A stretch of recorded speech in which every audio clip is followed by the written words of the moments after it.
All right, guys, you're going to see I switched. I put on some little gloves. This is another training accessory. There's many things you can use in your training. Right now, what we're going to focus on is controlling that distance, working on that core principle. And we want to control the distance, but at this point, we're going to stay close and we're going to create the angle, which is our other C for punch defense. I put on the small gloves because once I'm close to my adversary, I'm going to create that angle, and I'm going to try to stay at that angle for purposes of this training block.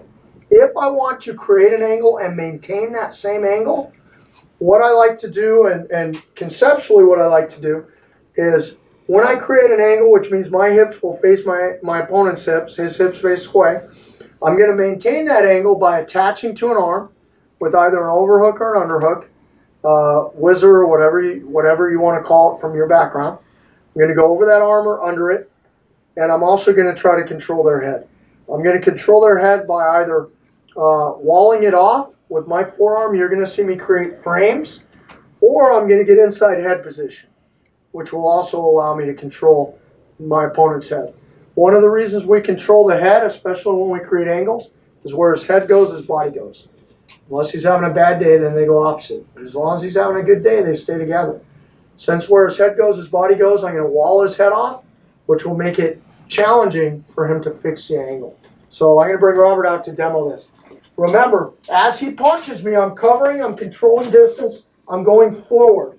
One of the things that will make it hard for you to create angles and control him is if you chase punches. We went over this in the beginning. Robert throws a rounded punch and I come here, because now I've got all that space. Now it's going to be hard for me to create an angle and maintain it. I don't want that space. I want to eat that up. We talked about this in the segment just before this. So as Robert punches me, I'm actually going to go forward. And now we don't have any space in between us. My button that gets pushed, if you will, that tells me in my mind it's time to create an angle is when I make contact with Robert, and now I'm creating an angle, and I'm creating a situation where my hip space, Robert, his hip space away from me. In this situation, I'm under the arm, and I'm on Robert's head with a hand. I could also have a frame here if Robert was closer to me, here. I could also have inside hand position, and I'm trying to control the forearm. All those are good situations for me, where I've got my hips facing Robert, his hips facing away. Anytime I want to move, I can move behind Robert at that angle and move to the other side. For right now, we're going to stay at that same side. If Robert faces the camera, I've got my back to it, he punches at me, or we're kind of at an angle here. I'm moving, and I'm here. Another thing you'll see that's different when we teach punch defense and distance management is that core concept of mobility. Well, what C4C and PFC has found over the years of teaching this principle is guys who stand still struggle with this because that distance never changes. So once the fight starts, I'm going forward, boom, I'm changing that, and I'm creating that angle. Okay? I'm creating that angle. Because I'm short, I often end up underneath my adversary in that underhook.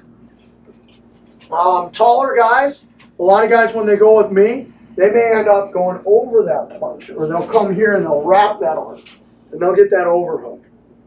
Okay, so Robert turns this way for me. This is an overhook. This is an underhook. I'm under or I'm over, but nothing changes on his head. I want to just prevent, if I have my head straight up in the air and I don't wall his head off, he just turns into me. And now he could create an angle. When I'm here, he can still get into me, but he's going to have to move that hand. And that gives me time. That gives me the ability to respond to that.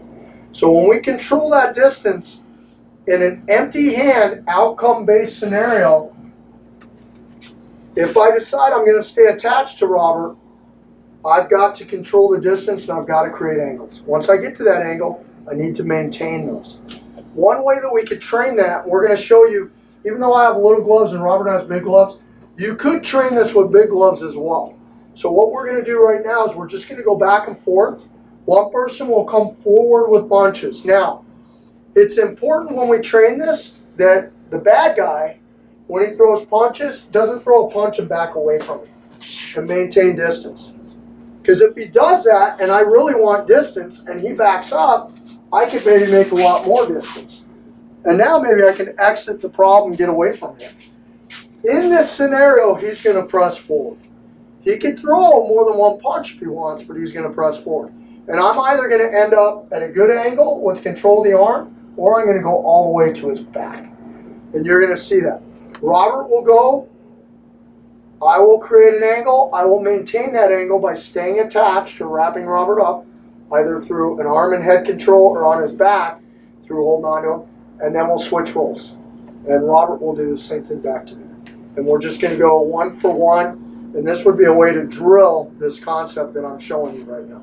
So Robert goes, boom, I'm here. I'm creating that angle. I'm walling him off right here. And I've got that good angle. I'm going to turn him loose. We just switched roles. I'm the bad guy. He's the good guy. He's going to show you in big gloves how he can do the exact same thing. There he is. On that angle. Boom. He's ready. Good. When he's finished with me, he'll get rid of me. And now we reset.